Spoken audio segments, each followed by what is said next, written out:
Hello and thanks for joining us on your #1 labor program from Africa to the rest of the world, the Tripartite.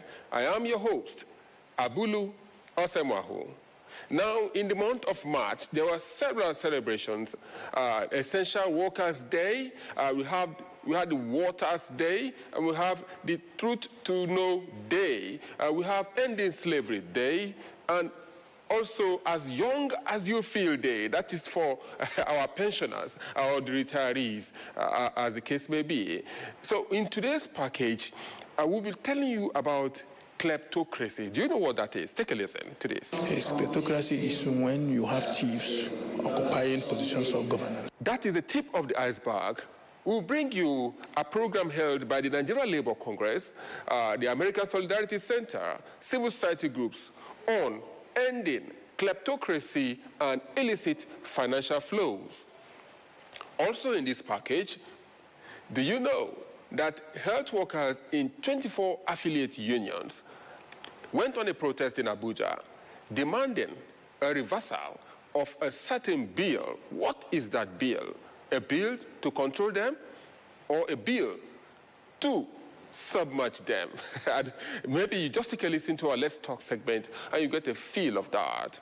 In this package, we have what we call Global Update on Labor Stories. We go around the world to give you stories that shape the world of work. And one very interesting one is that the Nigerian government has given promotion to 6 civil servants who were abducted on their way for a promotion exam.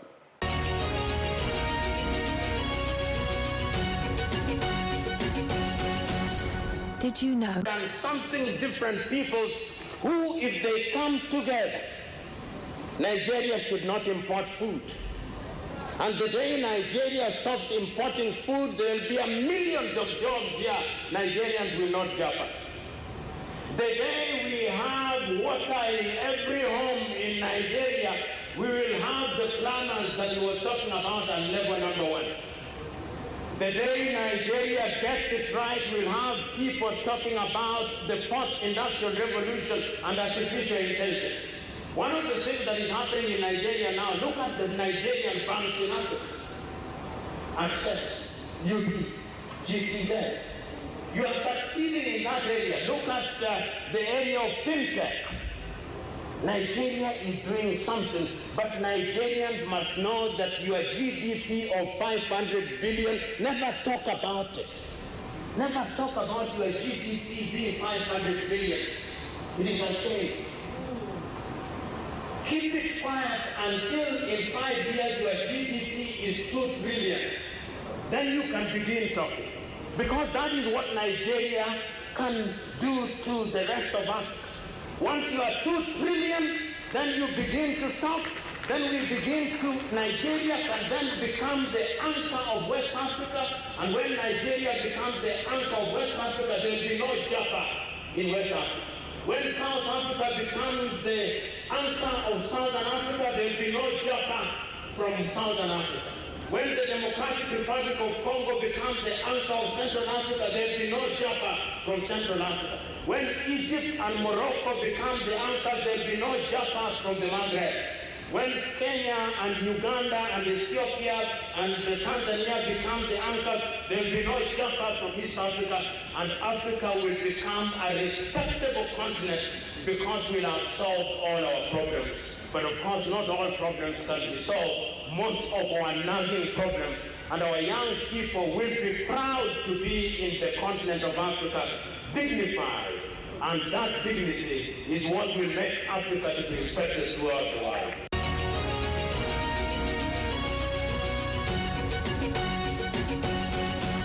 Did you know?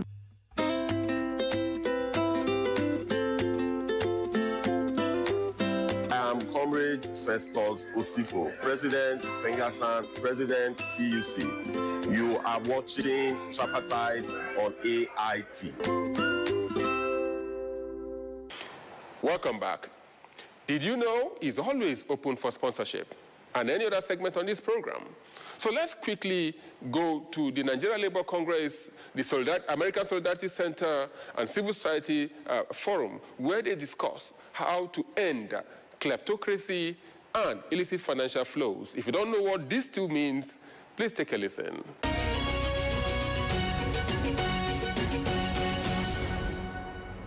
We are doing two things at the same time. We are examining the report of our research, trying to present this particular report for the civil society and trade unions who participated in gathering that research. And then the second one is for us to now build a coalition between the civil society and the trade unions to combat illicit financial flows, ones we call the IFFS, and then kleptocracy. Because we know that kleptocracy is theft. Kleptocracy is when you have thieves occupying positions of governance, when thieves are ruling. That's kleptocracy. And then illicit financial flows, both of them are twins of the same mother. So it is important as the trade union movement and civil society that we strengthen our coalition, that we work together in a deeper way to ensure that these are combated. Because we know that as long as this persists, our nation will not make progress. It speaks to the darkness that we are suffering all over the nation today. When you look at the privatization mess, that is what has kept us where we are today. And there has to be consequences for the looting of our collective resources.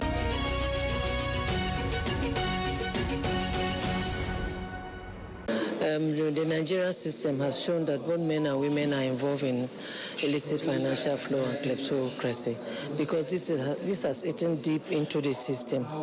We always look for ways to inflate cost and all that. And even in the local government, we've seen issues where contracts have been inflated. And these contracts have been inflated. They're inflated above the actual costs of that contract. Where does the money go? Who are those involved? In the local government, you have heads of local government who are men, heads of local government who are women. You have chairmen of councils that are both men and women. And this thing runs in the circle. And then sometimes they have this directive from the government which will send and say this is a list for stakeholders payment. Who are these stakeholders? And questions cannot be asked. So both men and women are not excluded from illicit financial flow. They are all involved in that system. Is budget padding part of kleptocracy? It's part of it, not just budget padding, even salary padding. We've seen cases where, for instance, a worker might be earning 80,000. And in the course of preparing salaries, one is added behind. It becomes 180. When this money comes, they give you your 80,000 and maybe a tip of 10,000. Where does the balance of 90,000 go? Where does it go? It is there in the budget padding. It is there in salary padding. How can trade unions with their allies in civil society fight it? The only problem we have is even the whistleblowers are not protected, especially in Nigeria. So you put their lives at risk. These are people who will come with documents and show you this is what has happened. They are not doing it because they want to witch hunt those people. They are doing it because they feel the system should be better and well-positioned for service delivery. But the same people who will come and give you this information, you cannot protect them. The next thing you hear, these people are in jail or these people have been killed. What happens? Nobody will want to come and do it again. That is the fear we have. The system we have is so weak that even as a staff, there are certain things you cannot say. But instead, they will accuse you that it is the workers who teach the politicians how to steal. That is the accusation. So as trade union, we still have to continue with the issues of advocacy. Because when this thing happens and salaries are not paid, the worker and his family or her family are all affected.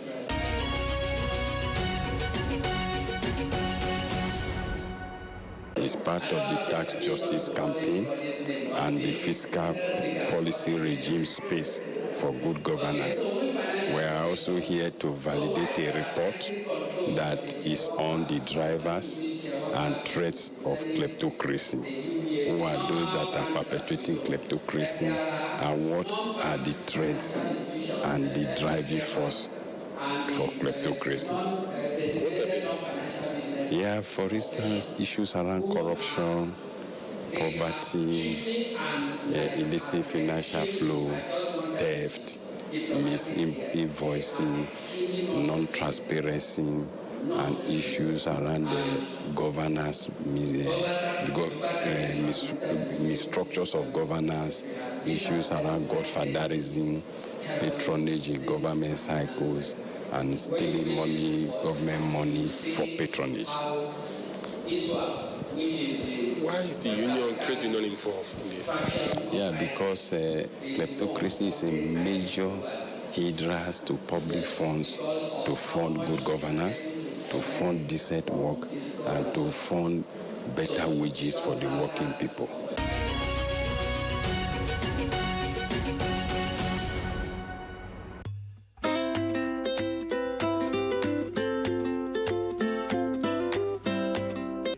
My name is Mohammed Megardi Gadi, the Minister of Labor and Employment. You are watching the Tripartite program on AIT. Welcome back. Now let's take you to Abuja. On the streets last week, where tens of health workers went on a protest to the National Assembly demanding a halt to a medical reform bill.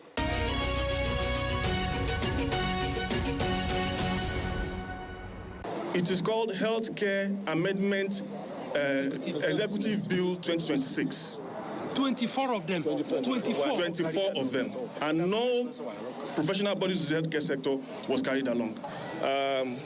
In the healthcare sector in Nigeria, and particularly everywhere in the world, it consists of different professional groups. It is a system where multidisciplinary approach is the way to go, is the best practices. There are different professionals guiding their own professions, and they work together as a team to deliver the best healthcare practice to everyone, wherever they may be. And so each professionals are guided and controlled by their own professional bodies, councils, or boards. That is how it is done everywhere in the world, and Nigeria is no difference. It is unfortunate that in Nigeria today, what we're having 2026 is an attempt to make every other professional groups, professional boards, subside or subdued under the medical and health, medical doctors council, medical and dental council board, which is not acceptable. For you to be a professional, you have to be able to control yourself, determine the level of academic or professional attainment you might get to make you a professional. And so for us, the 2026 Healthcare Amendment Bill is unacceptable. We will reject it with the last spill of our blood, and we are here to demonstrate and have a rally to show Nigerians that we are not against them. We are telling them that to have the best practices, to prevent quackery, each professional group must be allowed to control the professions which they churn out. All the healthcare practitioners in the health sector, apart from the medical doctors, are the ones protesting. The notice may not be here as a body, but they are here represented. We cannot accept that you subsude or subvert every other professional group in the health sector under the Medical and Dental Council. The medical laboratory scientists, the pharmacists, the radiographers, the dietitians, the nurses, the physiotherapists, the healthcare record officer, healthcare information officer, and every other group that cannot even, the community health practitioners, all of us are together here demonstrating that our profession must not be made to be second-class citizen or second tier in the health sector.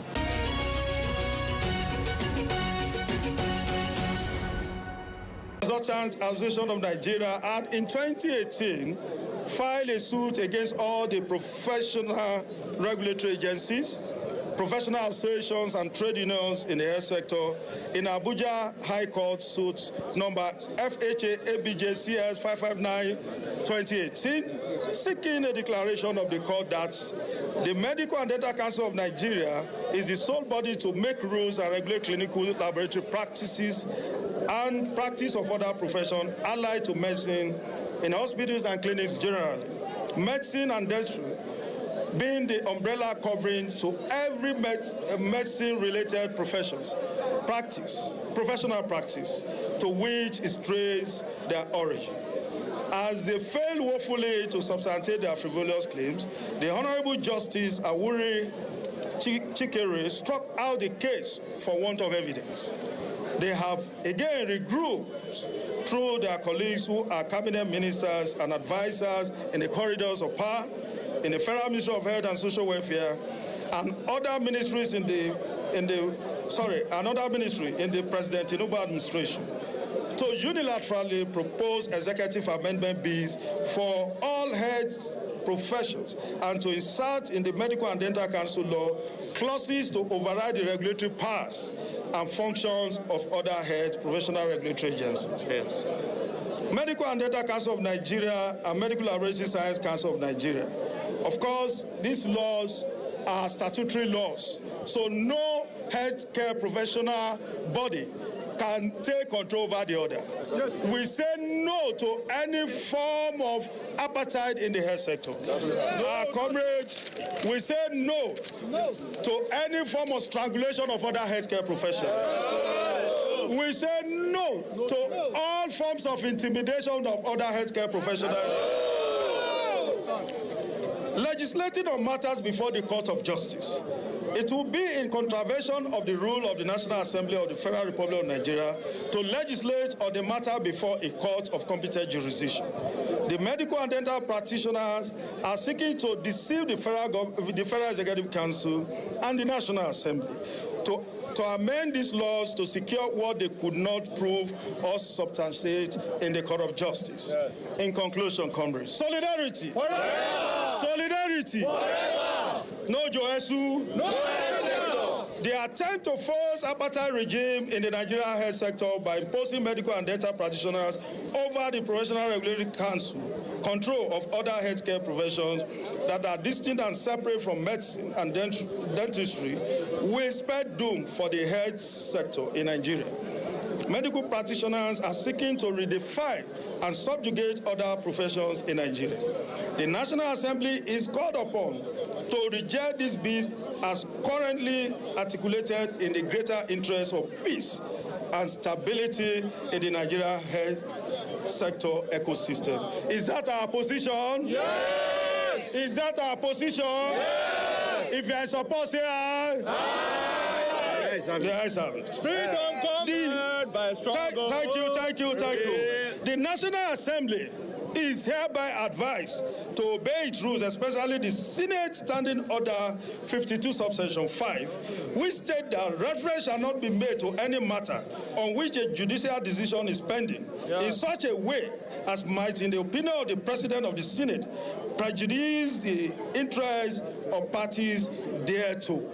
And that is our position. Yes. This bill must be stopped. Yes. The consideration of this bill must be stopped. Yes, the National Assembly, both the Senate and the House of Representatives, must stop every legislative action on this bill. Yes. The stakeholders must therefore be consulted to discuss, to affirm, to reach consensus on anything that will bring about reforms in the health sector. Yes. Whether in terms of review or amendment of extant laws, or in anything that will advance healthcare development in Nigeria. Yes. So please, we have gathered this morning to express these grievances by all health sector workers, constituting about 90% of the health workforce in the Nigerian healthcare system. Yes. We are saying no to this legislative action. We are aware that it has passed first reading. Please don't go ahead for the second reading. Yes. Because we have come now, we are reconverging again. Yes. And we are not only reconverging in Abuja, we are going to reconverge in all the ensuring that all professional associations are autonomous, that They practice unhindered, that they issue their licenses without interferences, that they set standard and ethical practices without any form of intimidation. Yeah. If you are supposed to say aye. Aye. If you are against, you are not here. We are not here. Solidarity.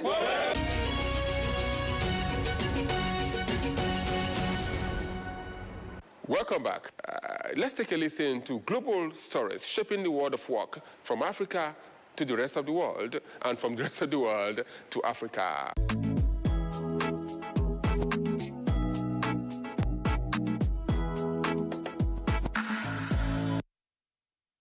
The federal government has granted automatic promotion to 6 civil servants who were abducted while traveling to sit for their promotion examinations in 2025. The affected officers, 3 members of the Association of Senior Civil Servants and all from the Federal Ministry of Defense, were kidnapped in Kogi State while en route from Lagos to Abuja for the exercise. Chairman of the Federal Civil Service Commission, who announced the development, described the incident as regrettable and the decision as a compassionate response to the trauma experienced by the victims and their families.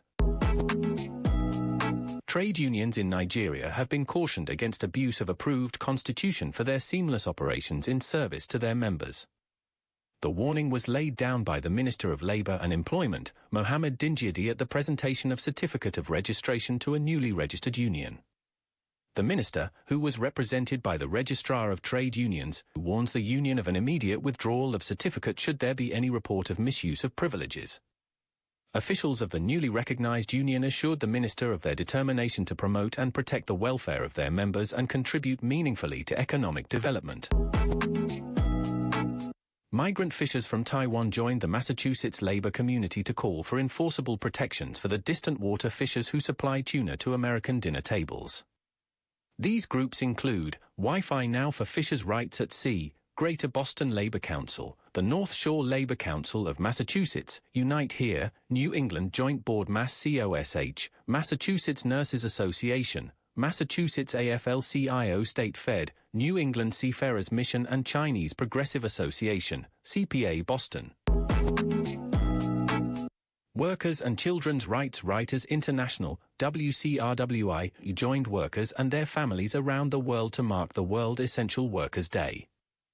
World Essential Workers Day is celebrated each year across the world on March 15th. The day is observed to express gratitude to all essential workers whose contributions often go unrecognized. Essential workers are crucial to any economy. They take care of all essential functions. We are surrounded by essential workers, and in almost every critical situation, essential workers are the first responders. According to Workers and Children's Rights Writers International, celebrate essential workers in the media, journalists, the police forces, healthcare, education, mining, and more. Public Services International, PSI, condemns the preventable deaths of sanitation workers in Rapa, exposing a systemic crisis of unsafe conditions, caste-based discrimination, and over 622 deaths in 9 years. It calls for urgent action, including mechanization, accountability, and unionization to protect workers' lives and dignity. Workers in Mexico secured a massive win after the government approved a constitutional reform to reduce working hours to 40 per week to be implemented progressively by 2030. Unions have long pushed for this reform and will continue campaigning to reduce the 6-day working week to 5 days. Children in South Wales will have development checks cancelled or delayed as a health board refuses to pay health visitors the correct salary. Health visitors at the Cwm Taf Morgannwg University Health Board have announced they are taking a further 8 weeks of strike action over pay. The industrial action will see essential, mandatory appointments go unfulfilled due to the stubbornness of their employer, who is refusing to pay them the correct salary based on their qualifications, which is costing them between £8,000 to £9,000 per year. Health visitors who do vital community outreach work for new mothers and families are furious that they are only being paid as Band 6 workers. This is despite internal job grading now matching them as a Band 7, acknowledging a master's qualification. The CTM University Health Board has refused to acknowledge their own job descriptions and pay health visitors accordingly. In response to a campaign by trade unions, the Europeans today told member states to ensure their fire services are adequately staffed to deal with rising climate threats. The Commission's wildfire risk management strategy calls on member states to collect relevant data on firefighting staff and assess potential needs, taking due account of the seasonal nature of firefighting activities, with a view to ensuring the availability of an appropriately sized and well-prepared workforce. The call comes after the European Trade Union Confederation, ETUC, and the European Public Services Union, EPSU, have raised for 3 consecutive years how firefighter numbers are not adequate to deal with the rising risk of wildfires.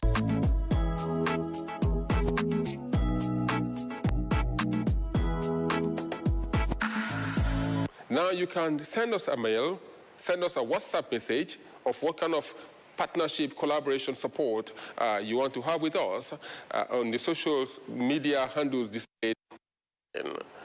I am your host, as always, Abulu Osemahu.